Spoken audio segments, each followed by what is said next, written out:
il y a des sujets comme ça qui sont problématiques. Quand je dis sont problématiques, parce que ils sont problématiques, pourquoi? Puisque pour la plupart de nous, je pense qu'un, si vous pensez qu'il y a quelque chose qu'il faut rajouter ou il faut... n'ayez pas peur, on est là pour ça. Comme je l'ai dit dans le chiot qu'on fait le mercredi soir, dans le Chovot et les Favot, que la Emouna, elle n'est pas quelque chose de naturel, c'est quelque chose qui se dévoile, c'est quelque chose qui se développe. Naturel, ce qu'il y a de naturel chez nous, c'est notre essence. Notre essence même, on est né avec une neshama juive, mais après de tout ça, il y a un travail à faire monstre, et c'est pour ça qu'on voit aujourd'hui, quand on entend des juifs nés juifs, de parents juifs, qui parlent comme des goïms, alors on peut se poser la question, comment c'est possible? C'est possible. Il y a sûrement des juifs, malheureusement, que parce qu'il y a mille raisons, bien entendu, Ken, mais si nous, on n'a pas fait ce travail-là, alors on peut avoir encore toutes ces chélots, toutes ces questions et tous ces problèmes qu'il peut avoir, ce qu'on appelle le problème d'émouna, de foi.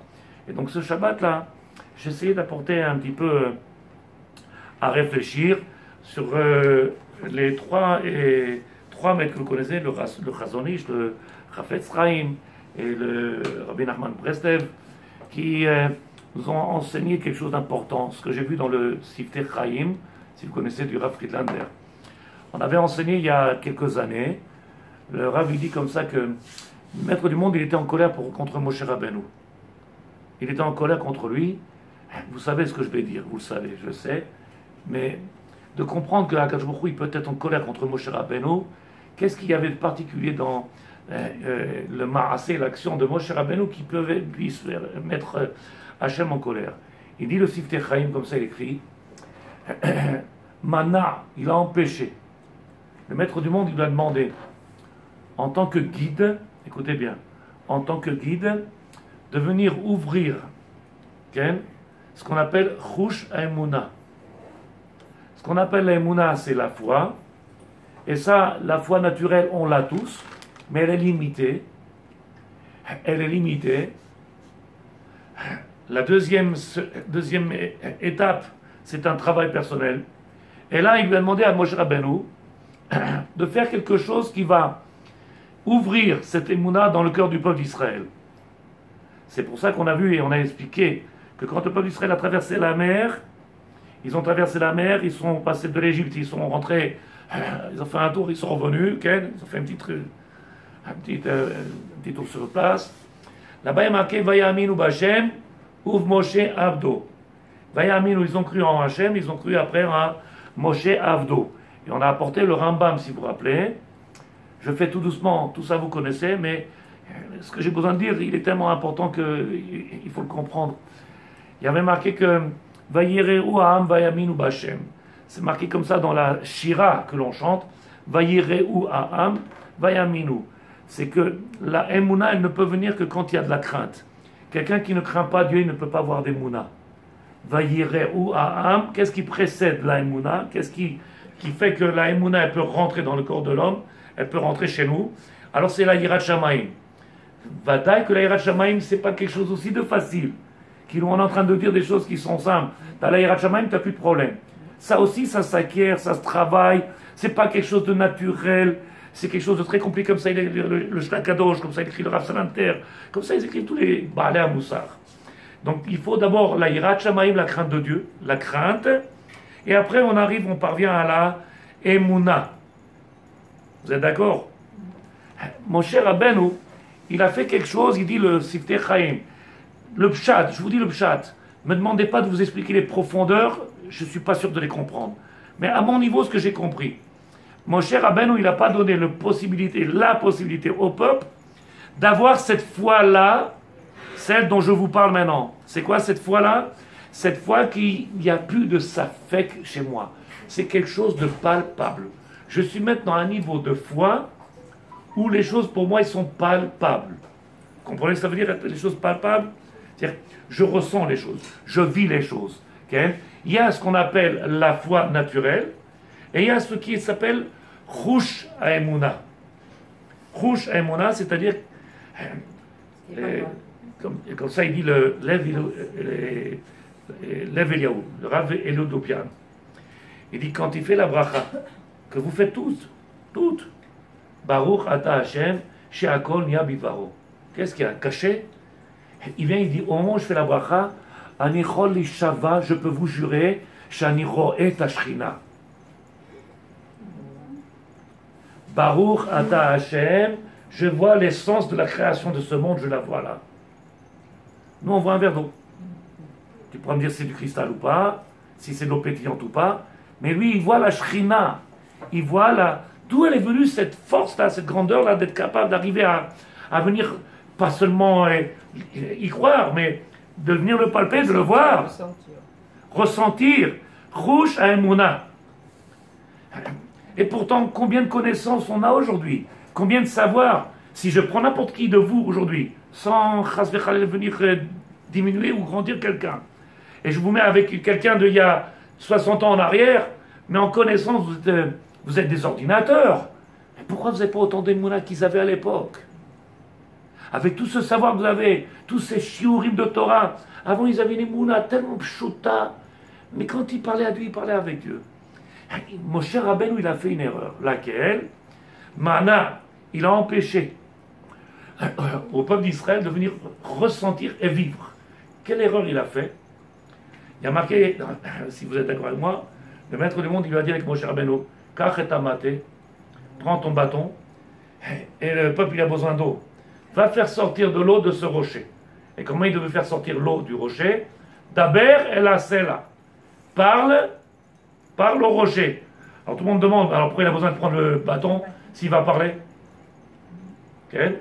S'il va faire quelque chose. Prends un marteau et va parler à cacahuète. La cacahuète, est-ce que se casse? Alors pourquoi tu prends le marteau? Okay. Il vient et dit, le Siftei Chaim, au moment où Moshe Rabbeinu, il a pris le bâton dans ses mains, il est venu faire une erreur. Il a frappé le rocher. Ça, vous le savez. Mais qu'est-ce qu'il y a de grave? Alors, je vous rappelle ce que j'ai dit il y a 3 ans, ou 4, maintenant 3 ou 4, pas plus, où j'avais apporté le Abrabanel, j'avais apporté le Even Ezra, le Keli Agar, les commentateurs de la Torah, où ils disaient, est-ce qu'il y a une différence entre frapper le rocher avec un bâton et parler avec le rocher? Si vous comprenez ce que je dis. Et Sonia, est-ce que pour toi il y a une différence? Mon cher Rabbeinu, il viendrait, il prendrait un bâton, il frappe dessus le rocher. C'est pas quand même quelque chose de miraculeux. Prends un bâton, essaye de taper sur le rocher. Tu vois, s'il sort du couscous, qu'est-ce qui va sortir? Dis-moi ce qui va sortir. Ou tu casses ton bâton, ou le rocher peut-être. Mais faire sortir de l'eau, mon cher Rabbeinu, il aurait pu faire sortir de l'eau que par la parole. C'est ce qu'il lui a demandé le maître du monde. Il l'a fait en frappant avec le bâton. Les Chachamim, ils disent, mais même avec un bâton, c'est miraculeux. C'est pas un S, c'est miraculeux. Mais tu as enlevé, tu as dénaturé, tu as enlevé la possibilité que le peuple il se rende compte en réalité de la grandeur de la parole du divin. Il n'y avait pas besoin de cette action. Pourquoi? Parce que l'action, elle a diminué la grandeur de la parole du divin. Il aurait suffi que tu parles, l'eau serait sortie, et tout le monde aurait vu la grandeur du divin. Maintenant, comme tu as tapé, qu'est-ce qu'ils ont dit? Le bâton, il est miraculeux. Le bâton, il fait des miracles. Et c'est pour ça que Moshe Rabbeinu, il se prenait avec son bâton partout où il allait, sur le Yéhor, sur le Nil. Il a frappé le Nil, et tout ce qu'il a fait avec la mer, il a séparé la mer. Tout ce qu'il a fait avec le bâton. Donc quand il a fait sortir l'eau, qu'est-ce qui s'est passé? Tu as donné de quoi venir parler à ceux qui ont envie de parler, bien entendu. Lequel? Regarde, Moshe Rabbeinu, il a frappé, donc le bâton, il fait de la magie noire. Donc il y a marqué comme ça qu'il a empêché le peuple d'Israël d'arriver à une émouna qui soit rouchi. C'est-à-dire que quelque chose que je ressens, je palpe. Alors j'ai apporté Shabbat, la plupart vous étiez là, ceux qui n'étaient pas là, vous aurez l'occasion d'entendre. Vite fait, je prends 2 exemples par cœur, mais important. Il vient le Chazon Ish, il vient le Chafetz Chaim, il vient le Rabbi Nachman Breslev, tous les 3 ils apportent un exemple extraordinaire. Lequel? Il dit que pour arriver à la Emouna, ce qui s'appelle l'Emouna, alors il faut faire quelque chose de particulier, un travail particulier. Lequel? C'est facile de demander au maître du monde quand quelqu'un a un cancer, maître du monde, guéris-le. Ça, même celui qui n'est pas dans la Torah, vous le savez, parce que nous, il vient nous voir, je ne sais même pas pourquoi il vient te voir, tu dis, mais tu croyais prendre Dieu, non, hier. Même ceux qui sont loin, ils viennent demander au brachot, ils vont voir tous les grands rabbanim, tous les tzadikim, faites une bracha. Qui c'est quelque chose qui, c'est pas la peine d'en parler, tout le monde le fait. Quand est-ce qu'on voit quelqu'un qui est ma'amin ou il n'est pas ma'amin? Quand est-ce qu'on voit quelqu'un qui a béhémet, une émouna, une vraie émouna? C'est quand il prie pour les petites choses. Quand quelqu'un qui prie pour les toutes petites choses. Prier, c'est quoi prier pour les petites choses? Qu'est-ce qu'il y a comme différence? Je prie pour avoir la guérison, pour la parnassa, donne-moi la parnassa, donne-moi une femme, ma femme elle est stérile, comment on va faire, allez-nous, donne-moi des enfants, c'est des grandes choses. Okay? Mais il y a des petites choses que si l'homme y prie, on va voir en réalité qu'il a tout compris. Pourquoi? Parce que c'est là qu'on a compris qu'en réalité que tout vient de sa main. Et qu'en général, l'homme, qu'est-ce qu'il fait? Il ne prie pas pour les petites choses. Parce qu'il pense que tout seul, il peut les avoir. Petites choses, c'est des choses simples. Okay? Une paire de chaussures, un bouton de chemise qui tombe. C'est les exemples qu'ils apportent. Okay? Prier pour des petites choses. Je vous donne un exemple. Okay? Moi, je prie pour les ma petites fille, choses. comment? Moi, je prie pour les petites choses. Istabar chez vous. Quand je fais ma tefila, je prie, parce que comme je tousse, je prie Hachem, permets-moi de faire ma tefila. Protège-moi de cette toux, protège-moi de tout pendant les shurim, pendant les Donc, pendant comment on arrive à cette émouna-là, cette grande émouna-là, à Dvarim Ktanim? Avec les petites choses. Comment? On arrive à cette émouna avec les petites choses. Avec des toutes petites choses. Mais pourquoi c'est particulier les petites choses? Parce qu'en réalité, les grandes choses, tout le monde le fait. Okay? Et ça démontre en réalité combien j'ai compris que de ma part à moi, ou de ma main à moi, de ma force à moi, il n'y a rien. S'il décide qu'il n'y aura pas, il n'y aura pas. S'il décide qu'il n'y aura pas, c'est pas la peine de te prendre la tête. C'est le shiur de la semaine dernière, le mercredi soir. Il n'y aura pas. Il ne veut pas, il n'y a pas. Maintenant, si tu comprends en réalité que tout dépend de lui, tu viendras prier pour les petites choses. Tu les demanderas. Donc, à force de demander les toutes petites choses, ça veut dire que tu as compris que rien vient de moi, rien vient de moi. Donc, tu fais grandir ta émouna. C'est ce qu'il écrit le Chazon Ish, c'est ce qu'il écrit le Chafetz Chaim. Mais quand est-ce qu'on prie pour les petites choses? Il dit le Chafetz Chaim, Chazon Ish, le Rabbi Nachman Breslev, tu as fini ta tefila, okay? Tu prends dans ta journée des petits moments pour toi, et tu vas dans un coin de la maison tout seul. Il n'y a personne qui te parle, il n'y a pas de bruit, il n'y a pas de téléphone, il n'y a rien qui te dérange, pas de bruit de fond. Okay? Tu te mets dans un coin et tu parles avec Hachem. Apprends à parler avec Hachem pour les petites choses.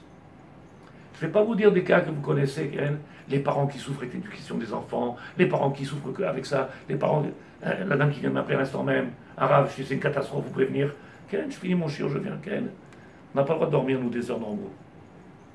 Tamir Chacham, il n'a pas le droit de dormir. Lama, catastrophe, catastrophe, catastrophe, catastrophe. Si on s'habitue à prier pour les petites choses, laissez comprendre. Pour les grandes choses, on aura compris Tzadikim. On aura compris en réalité. Tout vient de sa main. Tout vient de sa main. Ce que je dis, peut-être que ça va vous embêter. On essaye de redresser des choses qui ne sont pas redressables. Peut-être que le maître du monde, il a voulu que ça soit comme ça. Et donc ta émouna, elle doit être, c'est ça qu'il veut, et c'est avec ça que je dois travailler, c'est avec ça que je vais grandir, c'est avec ça que je vais lui montrer ma foi. Je recommence? Vous comprenez? Je donne un exemple, mais ce n'est pas le nôtre. Vous avez un mari tordu, mais tordu, alors c'est pas possible à ce point-là. Quel cadeau du ciel! Pourquoi? Parce que le maître du monde, avec cet homme-là, tu vas construire une maison. Avec cet homme-là, tu vas faire. Avec cet homme-là, tu vas. Comment? Le maître du monde, il donne 2 enfants handicapés à un monsieur. 2 enfants handicapés. Oh, on ne peut pas partager un autre et... 2. Tu ne peux pas partager avec un autre? Soulager un petit peu? 2. Avec ça, tu vas me servir. Avec ça, je veux te voir dans la simcha. Avec ça, je dois... Et donc là, Mouna, elle était arrivée à faire quoi? Arriver à comprendre qu'en réalité, tout est de sa main. De la plus petite chose, il n'y a rien qui vient du hasard. Il n'y a rien qui vient d'une erreur médicale. Il n'y a rien qui vient d'une... Il n'y a rien. Rien. Si tu comprends ça, en réalité, comment tu deviens? Zen. Il n'y a plus rien qui te prend la tête. Tu es tranquille. Vous êtes d'accord? Alors il dit le Rav, avec l'aide de Dieu.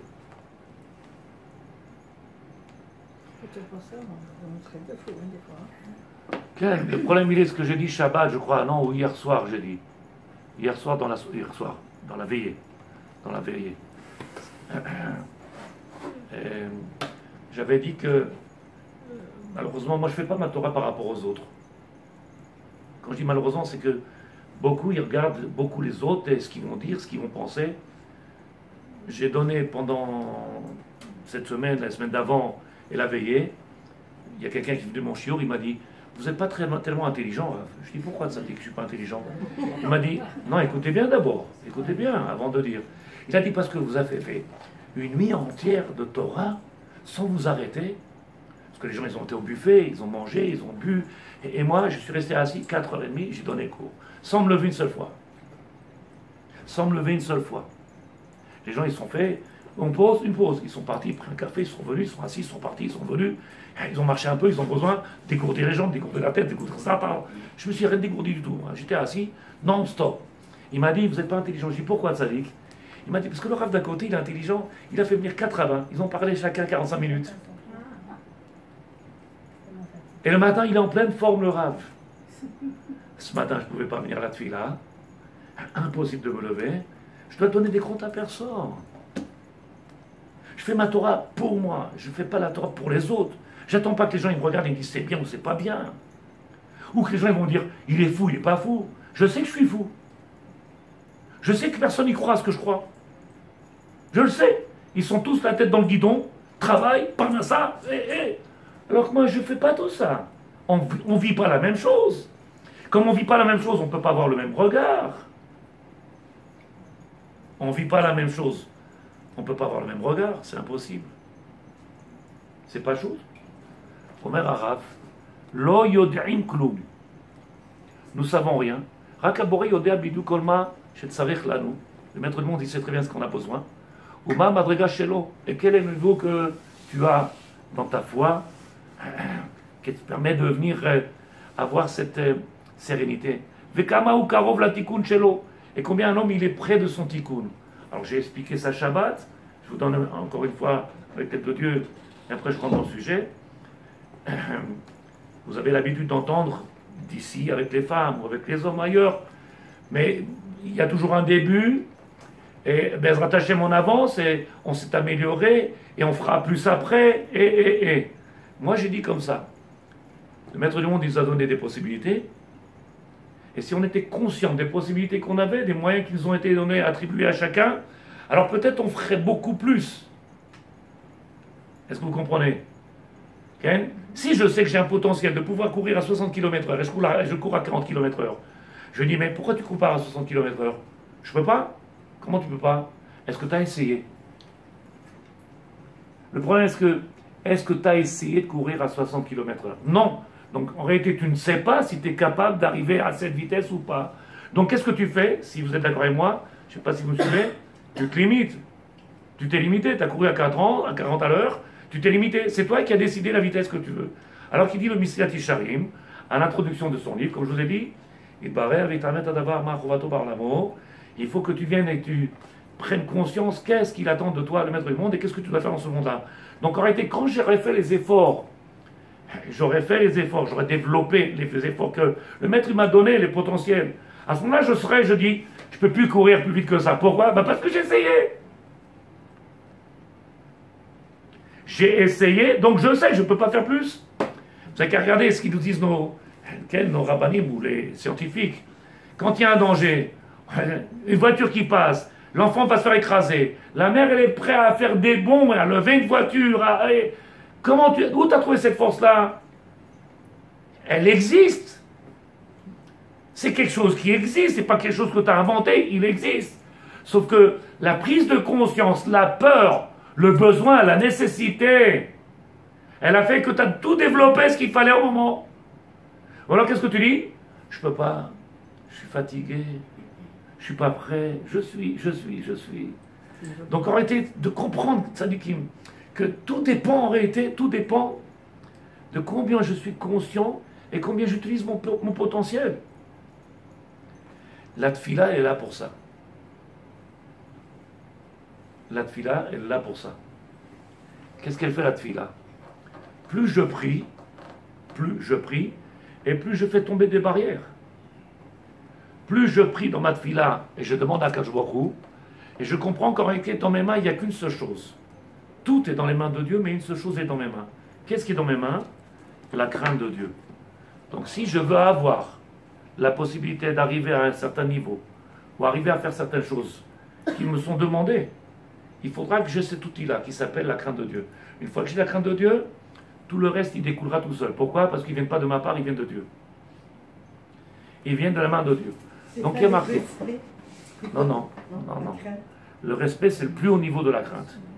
Le respect du divin, c'est le niveau le plus haut. C'est que il y a la crainte de Dieu, la peur de lui, et après il y a encore 4 niveaux. Et le niveau, le respect, c'est l'amour, de peur de faire de la peine. Okay? C'est le 4e niveau, comme ça écrit Shla Kadosh.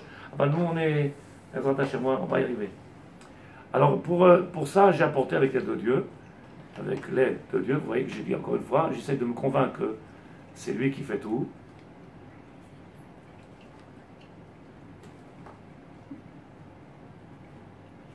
On n'a pas peur de Dieu, on respecte Dieu.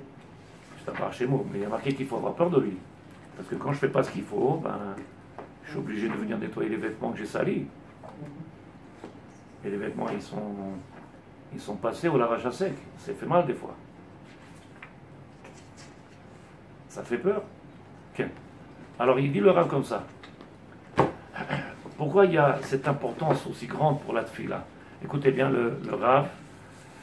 Tfila le'aviet ha'adam le'akarat she'akol mi'Hashem yitbarach. Le fait de venir prier, okay, donc à part la amida que vous faites chaque jour, 3 fois par jour, pour ceux qui le font, 3 fois par jour, okay, Hashem Sifata, et toutes les brachot qu'il y a dedans, les 19 bénédictions, il y a celle qu'on appelle maintenant la bénédiction de la tfila qui est personnelle, que je vous ai dit tout à l'heure, venir apprendre à prier pour les besoins qui sont même les plus petites.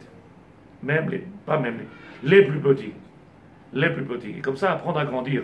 Okay. Maintenant, le Rav, il dit, tfila, en quoi, qu'est-ce qu'il y a de particulier à tfila? Il dit le Rav, tfila le'aviet ha'adam le'akara. En réalité, plus je prends conscience en priant, plus je prie, et je prends conscience que she'akol, ken, akol, niha midvaro. She'akol me'Hashem yitbarach. She'akol niha midvaro. Okay. Vous avez dit tout à l'heure, le monsieur il prend le verre, le monsieur le tzaddik, il prend le verre. Ani ro'eh. Ani chol ishava shani ro'eh. Tu dis, arrête ton pipeau, que tu vois. Oui, nous on voit rien. Oui, chol ishava, je vois la présence du divin. Je vois l'essence même. C'est quelque chose qui est particulier, Ken. Il ne nous a pas demandé à nous d'arriver là. Mais il dit, le fait de prier, tfila le'avet ha'adam le'akara she'akol me'Hashem yitbarach. Comme ça, ils écrivent dans Chamim. Maouta tfila, l'essence même de la tfila. Pourquoi je prie? Qu'est-ce que j'ai besoin de prier? À quoi est ça ma tfila? Im yesh le'adam ma'asim tovim, eno zakouk le tfilat le'Hashem yitbarach. Si un homme il marche droit, alors il n'a pas besoin de tfilot. Un homme qui marche droit, un chemin droit, en lo tsarich, il n'a pas besoin de tfilot. Qu'est-ce que ça veut dire? Ama'asim atovim atzmam em mamaginim ala adam venotim lo zchut. Les bonnes actions qu'il fait du matin au soir le protègent. Et donc en réalité, je n'ai pas besoin de demander. Quand est-ce qu'un homme il a besoin de demander? C'est parce qu'en réalité, dans son quotidien, il y a plein de choses qui ne sont pas bonnes. Et donc le fait de faire plein de choses qui ne sont pas bonnes, il y a plein de choses qui vont me tomber sur le coin du... Okay. Et à ce moment-là, qu'est-ce qu'on fait? Tu vas demander à Akadosh Baruch Hu. Donc en réalité, la tfila, elle est là pour faire un tikkun. Un tikkun. Okay. C'est la première étape. La deuxième étape, il est tfila. Il dit le Rav potachat et alev. Le fait de venir parler avec Akadosh Baruch Hu, de se mettre dans un coin et de lui parler avec Akadosh Baruch Hu, ça ouvre le cœur de l'homme. Qu'est-ce que ça peut faire? Comment ça ouvre le cœur? À force de s'entendre parler, à force de s'entendre parler, de lui demander, s'il te plaît, c'est grâce à toi, il n'y a que toi, de se rendre compte en réalité que je vais lui demander tout ce que j'ai besoin de la plus petite chose. Pas les grandes choses, de la plus petite chose. Potachat alev. Il dit le Rav, écoutez bien le chidouche. Atfila, zetikun lekishiut oref. Celui qui comprend ça, c'est un grand chidouche. C'est quoi? C'est que nous sommes des gens têtus. J'ai fait une réflexion générale, Ken, pour que chacun comprenne. J'ai fait une réflexion générale. Mais en général, les gens ils prennent jamais bien. Et j'ai dit que quand on est dans la Mida, on n'a pas le droit de s'asseoir devant quelqu'un qui n'a pas encore fini. C'est le Shulchan Aruch. En tant que rabbin, je ne peux pas dire autre chose. Qu'est-ce que je dise? À 8h, il y a un match de football. J'y connais rien. Par contre, ce que je peux dire, si quelqu'un il a fini sa tefila, alors ne t'assois pas devant quelqu'un, parce que le Maharal Shulchan Aruch, il a écrit, dans les Arba Amot, dans les 4 coudées, il y a la Shechina, elle est présente avec lui. Et quand tu t'assois devant lui, la Shechina s'en va. Donc le monsieur se retrouvait en train de prier et la Shechina disparaît. Pourquoi? Parce que le monsieur il s'est assis. Donc quand quelqu'un ne sait pas, tu ne peux pas lui dire tu te rends compte, mais je le répétais, après les milliards, il y a quoi? Après les milliards, il y a les pignons, les pignons, les pignons, les pignons, ils sont chers aussi, les pignons. Bon, vous connaissez les Juifs, je ne sais plus combien je l'ai répété. Il y a un monsieur qui vient d'arriver, il me dit j'ai passé les fêtes à Natania. Kol hakavod. Il me dit il y a des nouveaux panneaux dans la synagogue. Il y a des nouveaux panneaux. Sur l'autoroute, je savais, mais dans les synagogues, dans l'autoroute, des nouveaux panneaux, je comprends. Parce qu'il y a des nouvelles choses qui viennent et que. Nouveau. Il y a marqué quelque chose d'extraordinaire.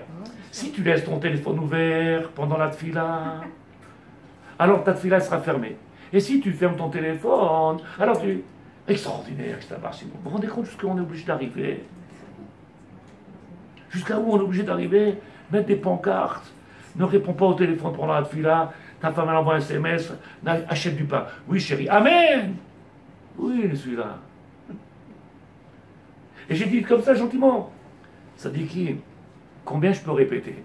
Atfila potachat et alev. La tefila, elle doit ouvrir le cœur. À force de répéter, de se répéter, jusqu'à qu'on comprenne en réalité que tout dépend de lui. Que j'ai besoin de lui. Et tout, depuis la petite chose à la plus grande chose, vient de lui. Donc à un moment donné, on commence à ouvrir son cœur. Qu'est-ce qu'il dit Rav? Atfila zet tikkun. C'est quoi tikkun? Tikkun, c'est une réparation. À quoi? Keshiut oref. On est tellement têtu, tellement, j'allais le dire, borné, ras, krasa. Tu le sais. Tu le sais. Bon, quand il y a des actions comme ça, j'ai entendu des rabbinines qui disent que aïe, c'est fini, je ne fais plus de remarques dans les synagogues, il s'assoit, il parle, ou j'ai arrêté de parler. Bon, c'est sa façon de prendre des choses, il dit de manière, ça ne change rien. Puisqu'il ne comprend pas, il ne comprend pas, et puisqu'il n'a pas envie de comprendre, il ne comprendra pas. Il dit alors ce que je fais, je me mets dans mon coin, je fais ma tefila. C'est un bar chez moi. Alors il va voir le livre du Rav Kook, là-bas où le Rav Kook, qu'est-ce qu'il dit? Le travail d'un Talmid Chacham, c'est d'élever le peuple, et pas de faire descendre la Torah au peuple. Sinon je marque salle de sport, et non pas bête à Knesset ou bête à Midrash. Il a qu'à prendre le Mesilat Yesharim, où là-bas on a marqué le rôle du Talmid Chacham. À quoi il sert? Et les comptes qu'on va te demander parce que tu n'as pas fait ce qu'on t'a demandé. Nous, Tzadik, il y a Kishiut Oref. C'est quoi Kishiut Oref? Entêtement, têtu. Donc on est têtu. Alors le Rav dit ici, Tfila, zet tikkun, be'emet zet tikkun, Kishiut Oref. Quand quelqu'un il est têtu, et qu'il n'arrive pas à comprendre, alors Tagido, Tzadik, Tidbonen bat tfila, demande à Kadosh Baruch Hu, travaille sur la tfila. Et plus tu demanderas, tu prendras l'habitude, en réalité, tu comprendras en réalité que je dépends de lui, de Aleph à Tav. Et c'est le seul moyen en réalité de casser cet entêtement. Il dit le Rav, Kishiut Orefi, Avira, Avera, Chamura. Ce qu'on appelle l'entêtement, c'est une Avera, Chamura, grave. Quelqu'un, tu lui répètes, ah, c'est pas possible. Combien de fois je vais te le dire? Vous avez déjà vu que la femme a dit avec son mari, je t'ai dit, pas les chaussures dans l'entrée, mais les là-bas, ça sent mauvais. On dort dans la chambre, ça sent mauvais. Prends tes chaussures et mets à la poubelle, ou les chaussettes, comme tu veux. Une fois, 2 fois, 3 fois, clart. Oh, tu penses pas aux autres, il n'y a que toi. Avec les enfants, ça passe, et les enfants, ils comprennent pas. Mais avec les adultes, à chaque fois que tu tires le tiroir, je fais pas attention, la lumière est éteinte, je me prends le tiroir dans le ventre, à chaque fois je me fais mal. Quel? Alors, pense aux autres. Alors, je vais mettre un truc. N'oublie pas, chérie, d'allumer la lumière. N'oublie pas de mettre le truc. N'oublie pas de fermer le tiroir. Et l'autre, il a marqué, j'ai fait exprès de laisser ouvert. Il s'abat, c'est moi. Qu'est-ce qu'il a marqué? Zé Avera. C'est une faute très grave de ne pas comprendre en réalité de Tzadikim. On est têtu. Et on ne veut pas changer nos habitudes. On est têtu, mais c'est une Avera. C'est pas que c'est juste pas bien. C'est pas que c'est juste ce serait mieux.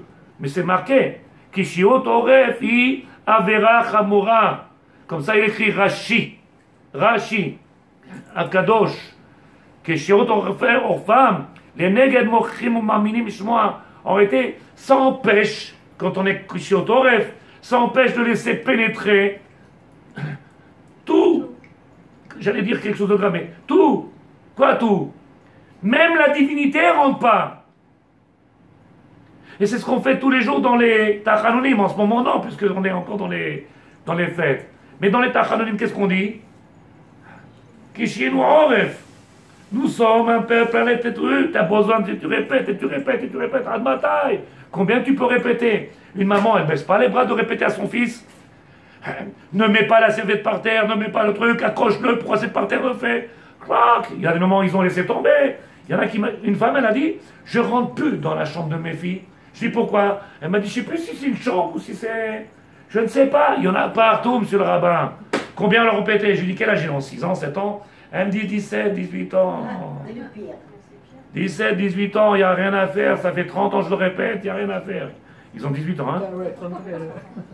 30 ans, je répète, ça veut dire, mi boker aderev, Tarzo. Tu t'es habillé, chérie, tu t'es habillé? Prends le sale et mets-le là-bas. Pourquoi par terre? À un moment, tu flanches, tu craques. Et le maître du monde, il attend. Mais le problème, c'est qui est-ce qui souffre maintenant de cette kishiut au rêve? C'est nous-mêmes. C'est nous-mêmes qui sommes en train de souffrir. Alors essayez de comprendre. Quelqu'un qui a la tête dure et qui veut essayer de faire passer à quelqu'un le message, à quelqu'un qui a la tête dure.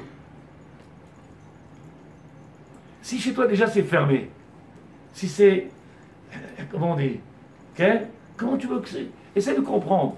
Omer Harav, Zé Akishiut Orev, Zé Avera, Chamura Bioter. Comme ça il écrit le Rashi, comme ça il écrit le Sforno. Velo Yefnu Lishmoa Divrei Shum Moret Tzedek. Il pourrait venir n'importe qui parler. N'importe quel rab. Le plus grand, le plus gentil, le plus marrant. Parce qu'aujourd'hui la Torah est marrante.